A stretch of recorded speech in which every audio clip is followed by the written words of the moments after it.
ওটা পেতে আমি খুব মর্মাহত।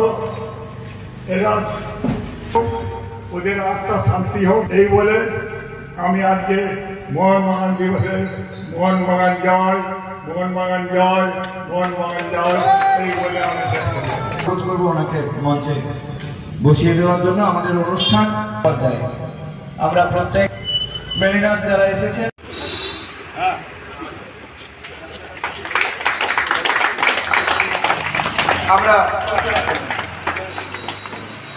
আমরা এরপরে ব্যাচ করিয়ে নেব আমাদের শ্রী প্রণব চক্রবর্তী মহাশয়কে। রাজেশ দত্তকে অনুরোধ করব প্রণব চক্রবর্তী মহাশয়কে ব্যাচ করিয়ে বরণ করে নেওয়ার জন্য। কথাবার্তা নিয়ে যে ব্যাচ করানো প্রতিযোগীদেরকে এরপর কী হবে, এরপরে ওই যে খেলা হয়েছিল তার খাইতে দেওয়া হবে।